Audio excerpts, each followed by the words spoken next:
여러분, 2025년 새해가 시작된 지도 벌써 한 달이 지났습니다. 뭔가 새롭게 시작한다는 건 늘 우리의 가슴을 설레게 하는 것 같습니다. 특히 은혜 아래 살아가는 자들에게는 더더욱 그런 것 같습니다. 여러분에게 올 한 해는 어떤 한 해이기를 소망을 하십니까? 여러분, 무엇을 기대하며 나아가기를 원하십니까? 저는 개인적으로 뭔가 목표가 필요할 때, 나를 설레게 하는 어떤 동기가 필요할 때 빌립보서 3장 14절 말씀을 읽습니다. 이 구절을 읽으면 뭔가 삶의 방향과 목적이 명쾌해지기 때문입니다. 우리 함께 읽어볼까요? 함께 읽겠습니다. 빌립보서 3장 14절 말씀. 표대를 향하여 그리스도 예수 안에서 하나님이 위에서 부르신 부름의 상을 위하여 달려가노라. 아멘. 저는 이 고백을 하는 바울을 생각할 때마다 가슴이 벅차오릅니다. 그가 인생의 말년에 아직까지 내가 잡은 줄로 여기지 않고 오직 지나간 일들, 즉 내가 지금까지 해왔던 많은 일들은 다 잊어버리고 앞에 있는 것을 잡으려고 달려간다 라고 그렇게 말하는 그런 바울의 마음이 너무나 고스란히 담겨져 있기 때문에 그렇습니다.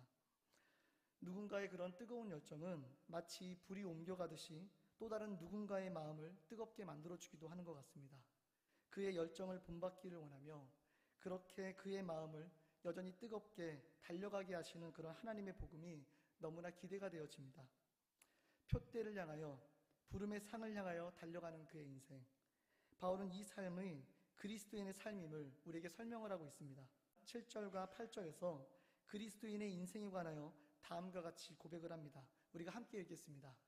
나는 선한 싸움을 싸우고 나의 달려갈 길을 마치고 믿음을 지켰으니 이제 후로는 나를 위하여 의의 면류관이 예비되었으므로 주 곧 의로우신 재판장이 그날에 내게 주실 것이며 내게만 아니라 주의 나타나심을 사모하는 모든 자에게 도니라. 아멘. 그리스도인의 인생은 여러분 어떤 인생입니까?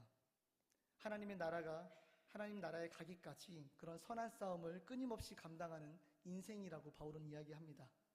하나님께서 허락하신 인생의 그런 달려갈 길을 완주하는 것, 세상의 수많은 유혹과 시험들 가운데 흔들리지 않고 믿음을 지켜내는 것, 이것이 바로 그리스도인의 인생이라고 바울은 말하고 있는 것입니다. 그럼 바울이 말하는 그 표대를 향하는 인생, 부름의 상을 위하여 달려가는 인생은 여러분 무엇을 의미하는 걸까요? 그것에 대해서 마태복음 16장 24절 말씀에 예수님께서 명확하게 설명하십니다. 우리 함께 읽겠습니다. 이에 예수께서 제 아들에게 이르시되 누구든지 나를 따라오려거든 자기를 부인하고 자기 십자가를 지고 나를 따를 것이니라. 아멘. 그리스도의 인생이 무엇입니까? 자기를 부인하고 자기 십자가를 지고 주님을 따르는 인생이 바로 그리스도인의 인생이라고 예수님은 우리에게 말씀하고 계시는 것입니다.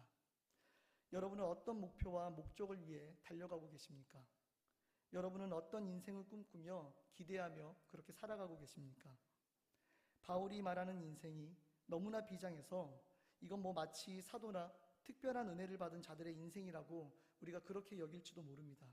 그러나 예수님께서는 우리에게 분명히 말씀하십니다. 누구든지 나를 따라오려거든 자기를 부인하고 자기 십자가를 지고 나를 따를 것이니라. 사복음서의 말씀을 보면 예수님 주변에는 언제나 수많은 군중이 모여 있었습니다.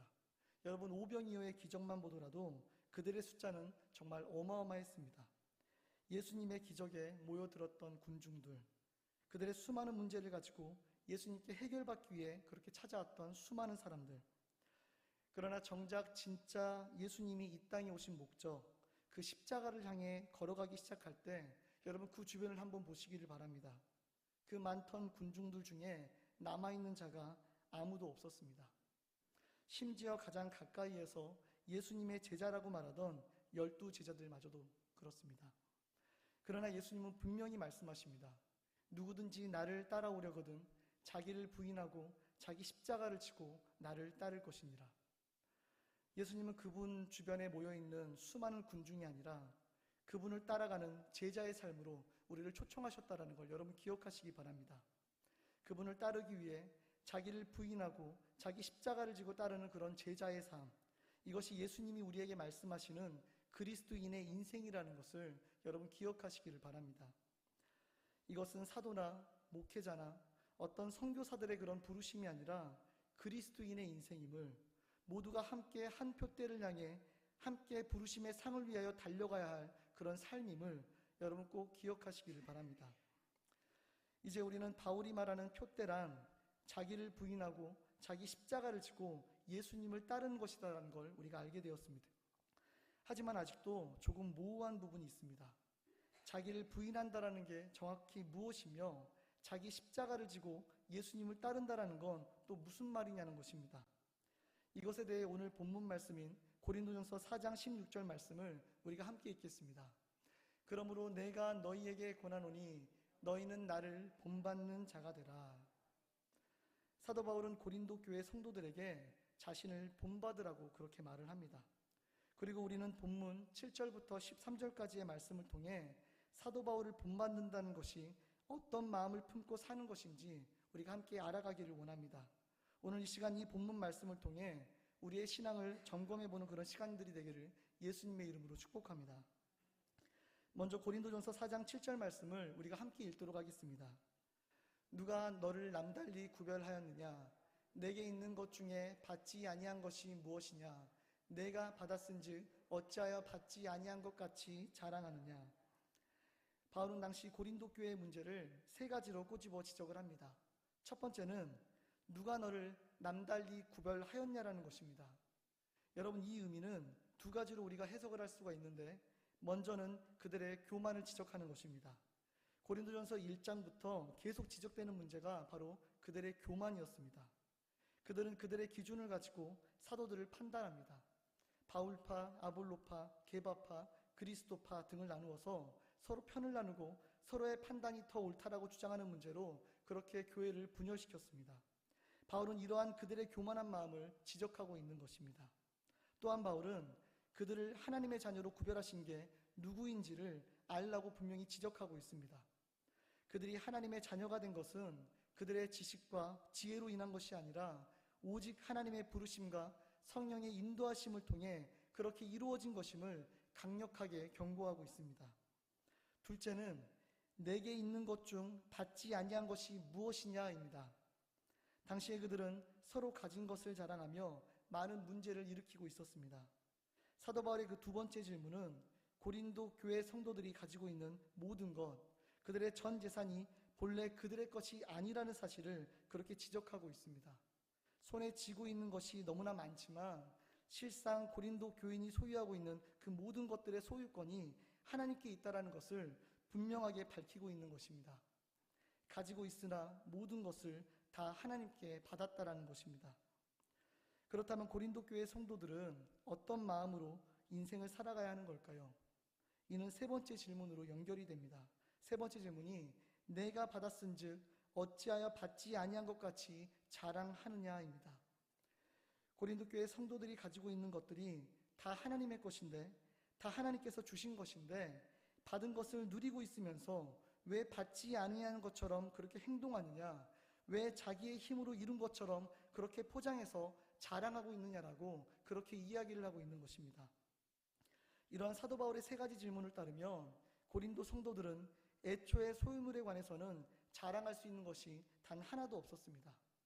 손에 쥐고 있는 것은 많지만 원래부터 내 것이 아니라면, 다 하나님께서 주신 것이라면 여러분, 우리가 더 무엇을 자랑할 수가 있겠습니까? 그러니 성경적으로 볼 때 그리스도인은 소유에 관해서는 자랑할 것이 아무것도 없다라는 것입니다.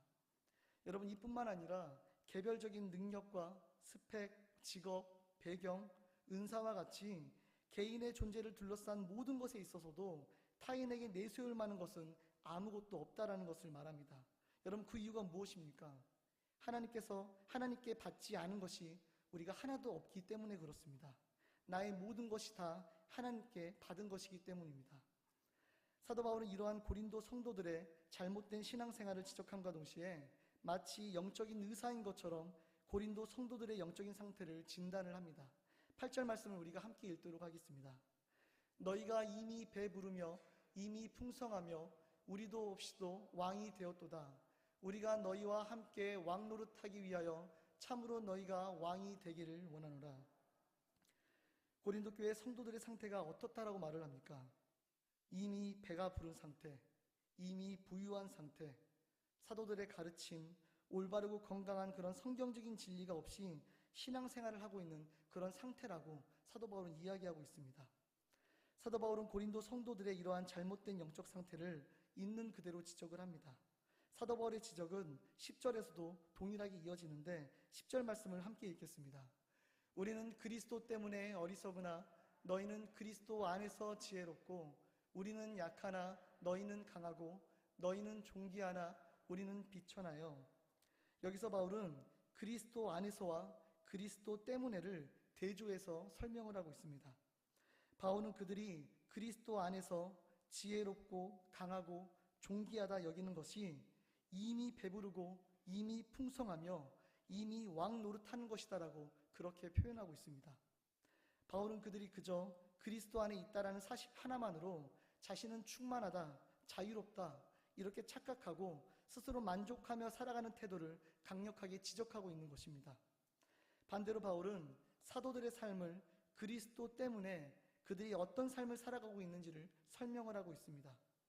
그들은 그리스도 때문에 어리석고 약하고 비천하여 바로 이 시각까지 우리가 줄이고 목마르며 헐벗고 매맞으며 정처가 없고 또 수고하여 친히 손으로 일을 하며 모욕을 당한즉 축복하고 박해를 받은즉 참고 비방을 받은즉 권면하니 우리가 지금까지 세상의 더러운 것과 만물의 찌꺼기같이 되었다라고 그렇게 사도 바울은 설명을 합니다.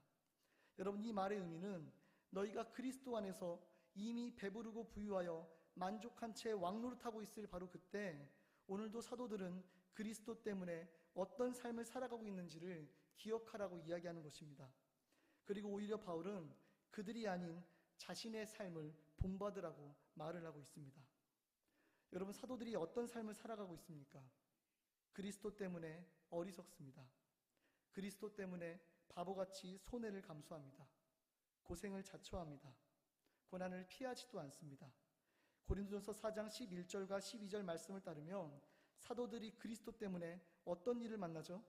고린도의 성도들은 배부르고 풍요롭지만 사도들은 굶주립니다. 목이 마른 상태로 다닙니다. 돈이 없어서 헐벗은 것은 물론이고 복음을 전한다는 이유만으로 노예처럼 매를 맞습니다. 복음 전도자이기 때문에 나그네처럼 이방인처럼 머물 곳이 없이 그렇게 방랑합니다. 이뿐만 아니라 복음을 전하기 위해 기진맥진할 정도로 노동을 감당해야 했습니다.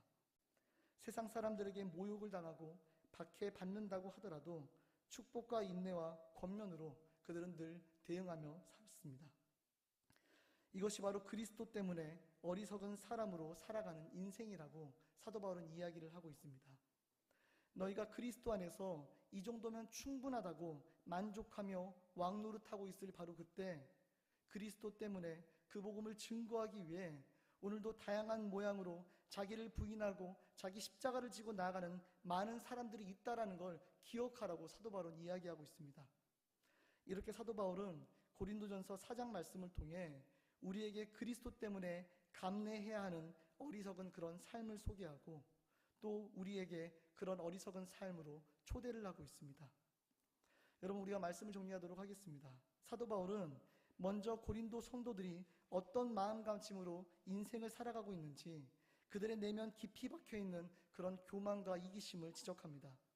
그리고 그들이 가지고 있는 모든 것이 다 그들의 것이 아니라 하나님께서 주신 것이다라는 사실을 명백하게 밝히고 있습니다. 여기서 우리는 고린도 교회 성도들이 책망받는 그런 모습을 바라보며 남의 일처럼 여겨서는 안 됩니다. 21세기 이 대한민국 자본주의 사회를 살아가는 우리의 이 물질에 대한 개념을 우리는 돌아보아야만 합니다. 과연 내 것이 다 하나님의 것인가? 과연 하나님께서 모든 것을 주셨는가? 과연 나는 하나님께서 모든 것을 주셨다라는 믿음으로 그런 청지기의 삶을 성실하게 살아가고 있는가? 이런 부분들을 우리는 돌아보아야만 합니다. 이뿐만 아니라 우리는 여기서 한 발자국 더 나아가야만 합니다. 사도 바울은 고린도 교회 성도들의 그런 잘못된 영적 상태를 지적하며 어느 방향으로 나아가야 하는지 분명하게 이야기를 합니다. 너희는 그리스도 안에서 지혜롭고 우리는 그리스도 때문에 어리석다라는 그런 말씀을 통해 사도 바울을 닮아가는 삶이 어떠한 것인지 우리는 고민해보고 묵상해보아야만 합니다. 사도 바울은 고린도전서 4장 9절과 13절 말씀을 통해 하나님께서 사도들을 죽음에 직면한 채로 세상 끝자리에 두셨고 모든 사람들과 천사들에게 구경거리가 되게 만드셨으며 세상의 더러운 것과 만물의 찌꺼기처럼 되었다라고 그렇게 고백을 합니다. 하나님의 입장에서 볼 때 사도시대 때 하나님을 가장 잘 믿고 사랑했던 사람들은 여러분 당연히 사도들이었습니다.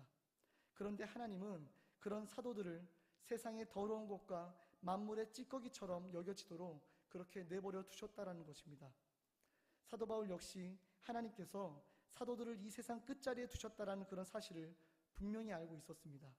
그러나 사도 바울은 하나님께 불평불만하지 않고 하나님께서 두신 그 자리에 그대로 있으며 그 상황을 받아들이며 살아가고 있었습니다. 우리는 이 십자가를 어떻게 바라보아야만 할까요? 여러분, 말씀을 준비하면서 마음이 참 무거웠습니다. 왜냐하면 고린도 교인들이 보이는 이런 모습이 내 안에서도 너무나 많이 발견되고 있었기 때문입니다. 그리스도 안에서 이미 배부르며 이미 풍성하며 이미 왕노릇하고 있는 그들의 모습이 마치 나의 모습 같아 보였기 때문에 그렇습니다. 그저 그리스도 안에서 내가 무엇을 더 누릴 수 있는가에 온 마음과 시선을 향하며 내가 그리스도 때문에 어떻게 살아야 하는지에 대해서는 고민하지 못했던 것 같습니다. 오늘도 여전히 다양한 모양으로 그리스도 때문에 어리석고 약하고 비천하여 줄이고 목마르며 헐벗고 매맞으며 정처 없이 수고하며 살아가는 그런 사람들의 이야기를 들으며 감동도 되고 기도도 하였지만 그저 그들의 삶을 응원하였지 그 삶에 내가 어떻게 함께 동참할 수 있을까? 이게 그들만의 삶이 아닌 우리 모두의 삶이 되기 위해 나는 어떤 기도와 삶을 살아가야 하는가 깊이 고민하며 살지는 못했던 것 같습니다. 바울은 그런 우리에게 외칩니다. 나를 본받으라. 이미 벌써 그리스도 안에서 누리는 것에 집중하며 배부르다, 충분하다, 만족스럽다 말하며 살아가는 그들에게 그리스도 때문에 살아가는 삶을 본받으라고 말을 합니다. 이미 벌써 그 삶을 누리기에 급급한 인생을 살지 말고 그것은 이미 우리에게 주어진 것이기 때문에 이미 우리에게 약속된 것이기 때문에 미련해 보이고 어리석어 보이는 그 십자가의 도를 그리스도 때문에 감수하며 사는 그 삶을 그 표대를 향해 그 부르심의 삶을 위해 함께 달려가자라고 우리를 초청하고 있는 것입니다. 여러분, 이 바울의 외침이 하나님의 마음으로 말씀을 전하는 자나 듣는 자나 우리 모두에게 동일하게 전해지는 은혜가 있기를 예수님의 이름으로 축복합니다. 마태복음 16장 24절 말씀을 마지막으로 읽고 우리가 함께 찬양하시겠습니다. 우리가 함께 읽겠습니다.